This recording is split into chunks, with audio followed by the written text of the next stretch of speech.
My name's Keith Blazik, and I'm the customer marketing manager at Classy. I've been working in marketing and nerding out in marketing for over 10 years and spent a lot of it in financial services and really on the demand gen side of the house. Not customer marketing is a fairly new function for me in the nonprofit, now SaaS space. So really taking those demand gen efforts, saying things like funnels and all that fun stuff is kind of what I'm taking. So grew up in Erie, Pennsylvania. Then I went to school in Cleveland, Ohio, spent 10 years there, was sick of the shoveling and the scraping and all the snow. So I moved to San Diego about a year ago. And Classy. So Classy is an online giving platform for nonprofits with a mission to mobilize and empower the world for good.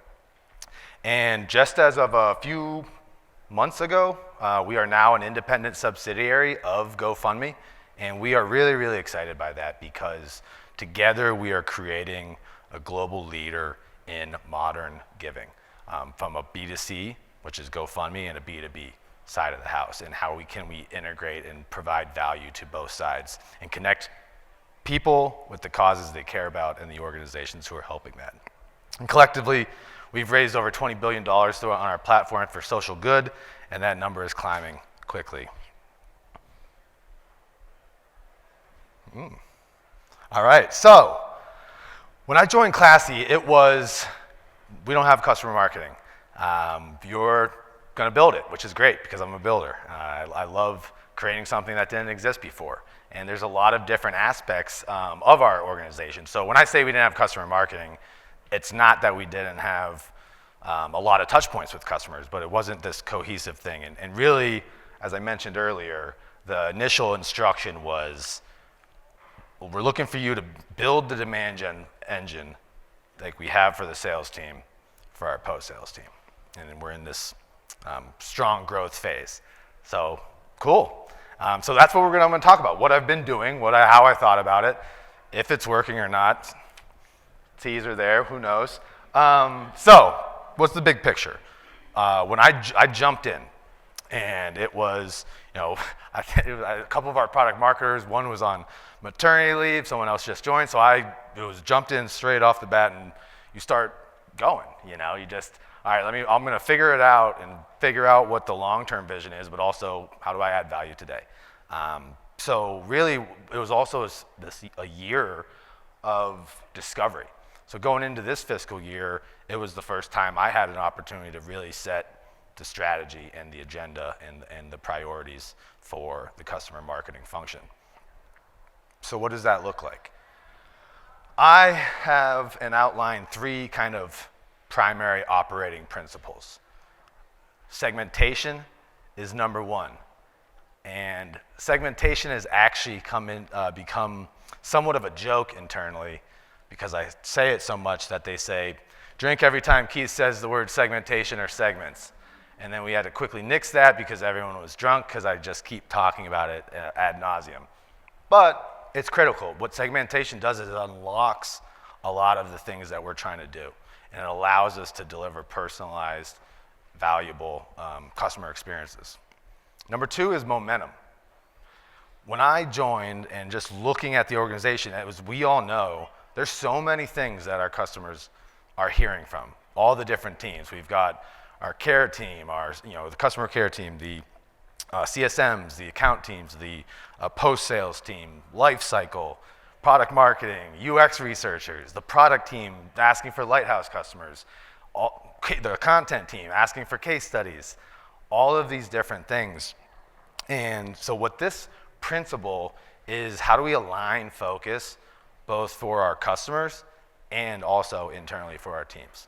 So one of the things I started doing is setting themes of the month. And if I'm lucky, sometimes the themes are the same over several months. And it's like, these are the primary messages in market. How do we make sure that everything that we're kind of talking about, we can see through this lens? But obviously knowing that it's not, there's always other things that have to happen, but how do we maintain that message in market and build that solution awareness? Because once customers are customers, It's not a lifetime contract. It's not a to death do you apart type of thing.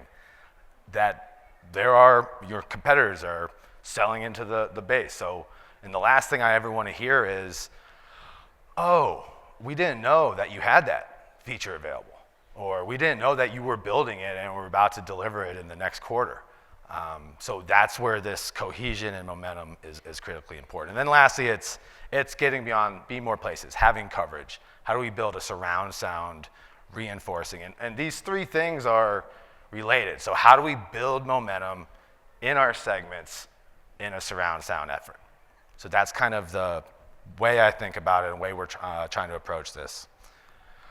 And then more functionally, what are the kind of frameworks to deliver on these things? So for one, in the segment, pretty much everything I do, I always start with, if I'm blank, why should I blank rather than blank?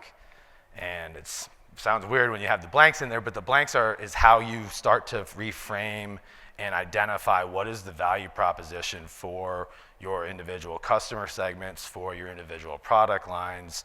And the rather than is important because they've got day jobs. You know, as a SaaS platform, we're not their only vendor. They have the work that they do, you know, actually making their impact and running their programs. So really thinking, like, this is where I start. If I am a first-year customer, why should I attend this live training rather than all the meetings I have today? And that's a question that we have to answer, because how do we ask and deserve their time and their attention? Prescriptive. So this is about reinforcing the last positive interaction and prescribing the next step. And it sounds really weird when you say it that way, but what I think it's really important and powerful is because we know what success looks like. We have customers who they're here. And then, so we know the things that they did and the actions that they took to get there. So how can we then be that subject matter expert, be that strategic partner to our customers and say, this is the path. Your goal is to do X. Well, here's Y, A, B, C, D. I'm going through the alphabet there. And then product-led. So this is kind of an interesting one because it's mainly for the alliteration.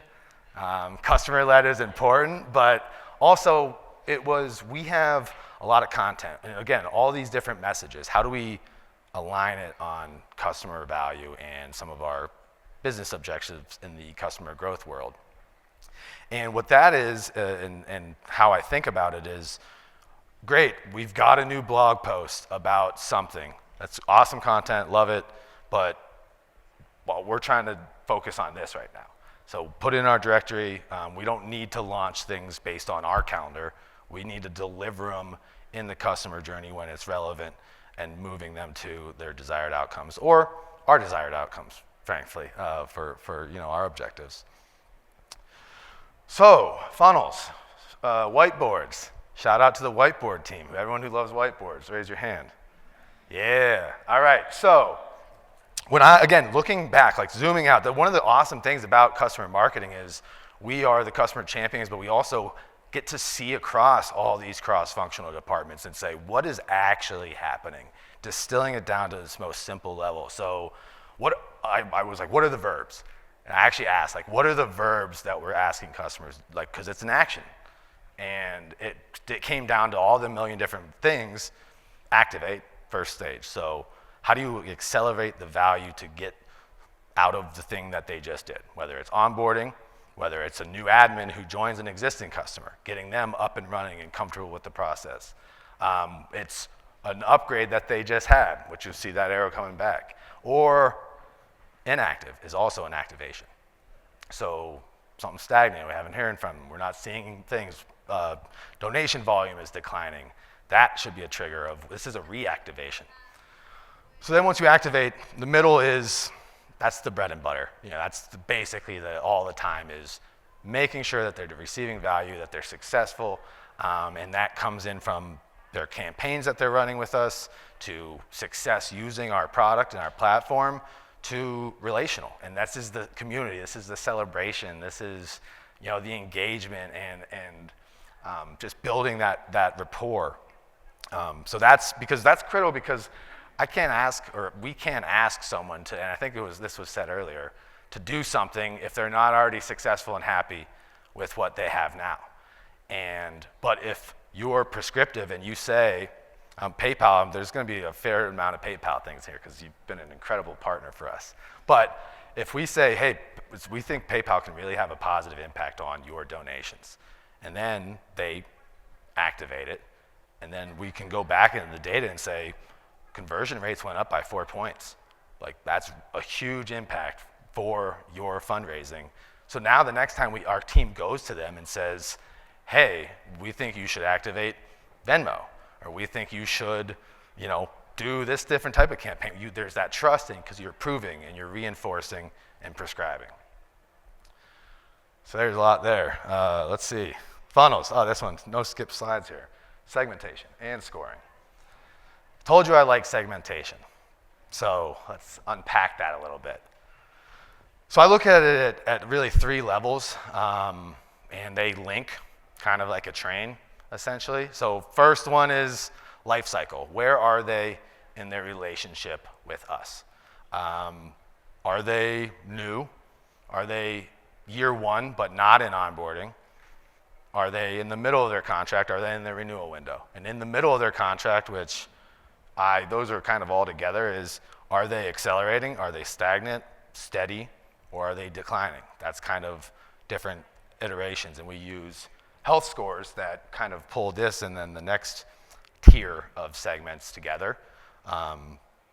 So that's huge, because then it's like, okay, we take this and it allows us to frame or decide, nope, like we exclude our onboarding customers from other things except really important launches, really important announcements, because the primary objective that we're doing, that we're trying to have momentum build, is time to value, getting up and running and finding success. And then, but this also helps us kind of orient, like, what is the roadmap to success based on what we've seen before? What does success look like? What are in our buckets? What kind of content do we have to help people in this stage versus people in that stage? I just came back from Philadelphia for our conference, and we had segments in how we invited people. The way we invited first-year new customers was, hey, come meet us, get to meet our team, get on site, meet other customers, get up and running, find value, get your hands dirty. And then for other customers, in maybe renewal window, and I talked to this post-sales team, it's like, if you've got somebody, and it's important, we've got VIP dinners to play with. We've got certain things but also it's, come look at the future we're building and have this assumptive kind of, once you renew, this is where we're going in the next 2, 3, 4 years. So it's the same stuff, the same campaign, but tweaked based on where they are. So then tier down, product. And this is a level, so in this stage, and then this is basically like adoption, for lack of to simplify it. So like product and features is one, but then also campaigns. So we have a lot of different fundraising campaign types, and so we look at it in breadth and depth. So depth is, are you getting the most out of the platform possible? Are you using all the features that are available to you? And campaign type is, what we would not like is you're using us strictly for your run, walk series events, but you don't have your recurring giving programs on with us, your website's not integrated, your CR, so the more we can provide diversification, obviously that has good impact for renewals and all that fun stuff. And then the exciting thing, and we're not here yet, but we're close. And this is where I can get really nerdy, but essentially each one of these features are primary buckets, and they, the new things get added, but has its own field, and they come into this health score, but also from a marketing perspective, it's who has it, so then we can use the delta between, are they engaging, whether through engaging through marketing or product behavior, or they just tell us by talking to the team or filling out a form, and that's where you start figuring out opportunities. So we just sent out, we just did a webinar about websites, and the goal is about new pop-up modals that really streamline checkout, boost conversions, all that fun stuff. And so who went there and doesn't have their main donate button is, here, post sales, here's the target, and now the momentum that we're building in that segment is, let's keep this surround sound for this message and not derail with something else for the most part. And then lastly, this is fairly self-explanatory, but the personas and the roles and how they're using the platform, but also who they are. We ask this in their platform onboarding, and if then we drop it in and they will tell us. So if they say, hey, I'm a fundraiser, I work in finance, or so I'm gonna be doing reporting, they get dedicated onboarding tracks based on who they are. And I think that's something that sometimes gets lost, is just ask. And you can really do a lot of, it doesn't have to be a form. Like, you don't want to send them to a form and say, hey, profile yourself for us.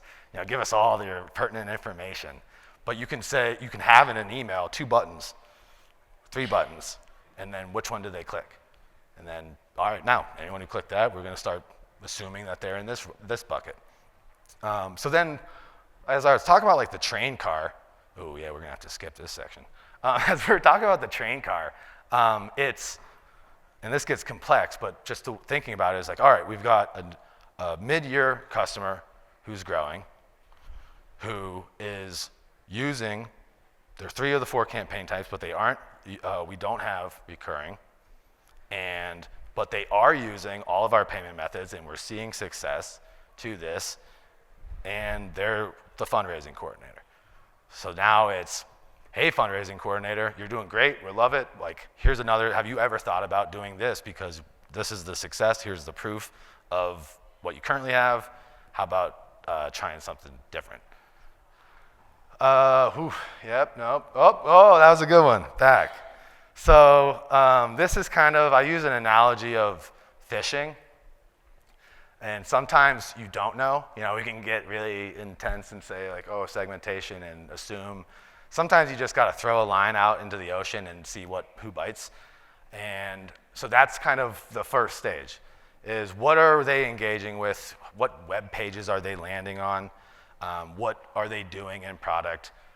That's then the indicator that then adds to the scoring model or triggers a certain thing, and then it's handing them over to post sales, dropping them into a little segment, an activation or an upgrade sequence. And then do they do the thing? Yes? Then they go back to activation. No? Back to C and see what the next line is. So, and you can learn a lot with like lists, and I actually encourage our team on the prospect side, like that's where you can test things. Just throw a blast out and see what's resonating, what people are interested in, and kind of use that to refine what you're looking for. So, how does this work together? Like I mentioned, we're straddling all these different teams. And like this, it sounds cool on a PowerPoint, but it's very difficult when it was like, we're worried about TTV, first 90 days, got to get people up and running. Product marketing is, and they own lines. Hey, I'm launching a new features over here. We need to make sure as many customers know about it. Well, I'm launching new features over here. We need to make sure, so that's kind of the balance. So Lifecycle is one of and CX is one of the teams that I work with really, really closely. They sit really more in the activation and enhancement buckets. They're all about adoption, platform success, onboarding, et cetera. But then I help with content and say, hey, did you know we're doing this? Could you use this? Drop that into the sequence. The other part is that's where a lot of opportunities can come from, or insights, that they're really close of what's going on in product, but I can ask, can you give me a trigger or an event of people who are doing this in product? I have a hypothesis that indicates that they may be likely to want to, this message would resonate. And then post-sales, these are, I would say, my primary internal clients. Again, speaking of that demand gen funnel. So really what my efforts through these segments and funnels and yada, yada, yada is that I'm handing opportunities. One of the best things ever is when I say, hey, one of your top customers just filled out a form and they want the upgrade, or they want to add that new feature, and they're like, oh, great, I'll follow up with them. That's kind of the ultimate goal, but also a lot of it, this is where that cohesion and that momentum comes in, because it's how do we align talk tracks? How do they know, because they're on the phones, they are doing all the one-to-one. How can we maintain generally broad alignment so that there's cohesion and momentum building in our efforts? That one's there. Oh, that's it, wrong buttons. So there's other slides. So then I want to close. We've got about 5 minutes left, and then we can do questions. But I want to close, like, how does this work when it all comes together? So actually, let's do this. This will be crazy. All the way to the stop, because this is where we want to start. Bring it back to the beginning. Ooh, that's a good one. All right, so payments. This is a specific use case. When I joined, that was really the number one upgrade adoption thing all the way around. And we have an internal like integration, Classy Pay is what it's called. And we pull in Stripe, we pull in PayPal, and now crypto. So that's kind of like the thing, so that we can, giving options drives conversion. Giving donors the ability to donate in whatever way makes sense. That's quick and easy. So long story short. So segmentation, what do? We looked at who are our top 50 opportunities organizational-wide who aren't yet on Classy Pay. And then our ops team built a dashboard that elevated that then we could filter by our 2 teams for enterprise and commercial, and then each team member could then filter by their own version too. So every single post-sales member knew exactly who their top 50 opportunities were. Then the other segments was what providers were they with, different talk tracks for that. How did they, where are they at in the workflow? So they signed up, but they haven't activated yet. So what's our stalled activations? We need to have visibility into that so that or it's a re-engagement, you're reselling. They signed up, it's been 4 months.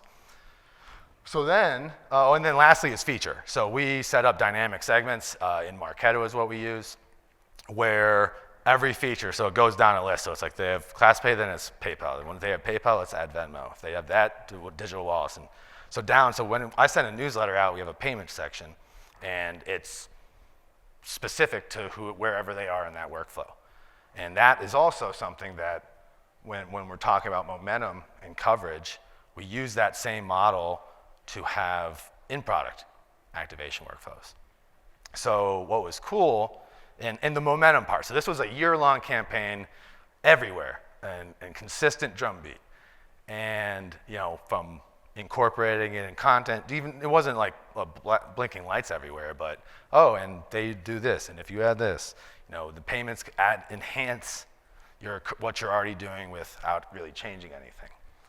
And what is excuse me.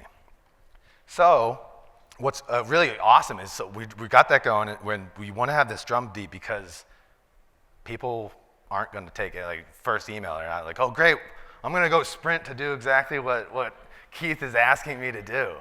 But you keep building this awareness, and sometimes when you're the messenger, it can kind of be like, phew, talking about Classy Pay an awful lot, and we've even had some customers like, all right, we get it. We will do it. It sounds good. But we believed in it that strongly and the value that it would deliver. But also, that's allowing people where they're at when it makes sense. So you have this consistency so that, again, and it's solution awareness.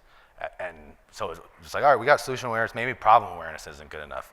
But I digress. And then the coverage. And that's where those in-product workflows, that the messaging that they saw in product was the same messaging they were getting in their email, was the same messaging that our post-sales team was reaching out, was the same messaging that when they touched base with our customer care team was reaching out. And what ended up happening was, in roughly a year or so, we went from 68% of our total donation volume on ClassPay, and now it's just under 90%. And we launched with the partnership of the PayPal team right before Giving Tuesday. And in the nonprofit world, almost all donations go from just Giving Tuesday to December 31st. And it's a big ask to say, let's change your payment processor before the biggest season of the year.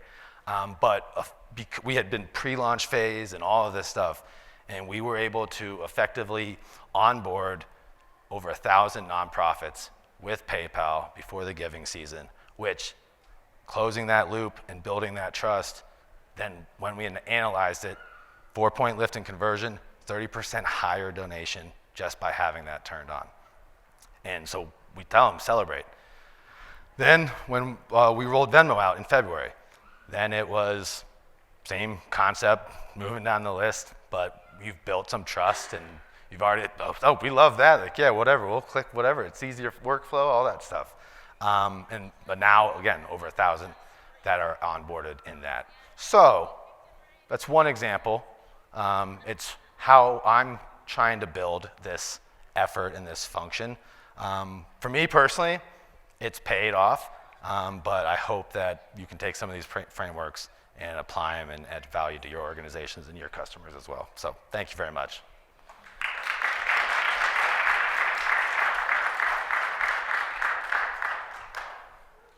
Keith, wow.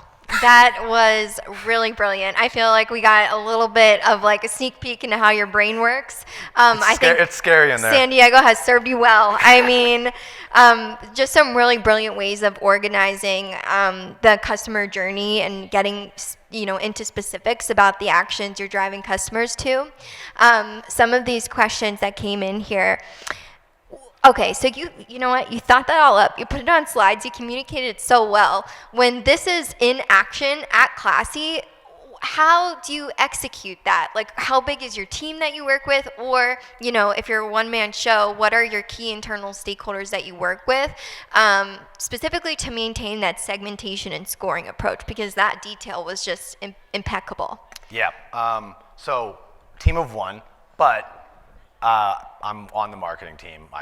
Product marketing, just the title. I'm officially the customer marketing manager. But really the lifecycle team, ops, a lot of partnerships with ops, a lot of partnership with DASA. And essentially it's that chart that I set up. I went to the ops team and said, I need these. Like, this is a plan, this is what we'll use them for, but set that up, and then it allows us to do those. Yeah, right? Well, hey, so Marketo hate, it's interesting.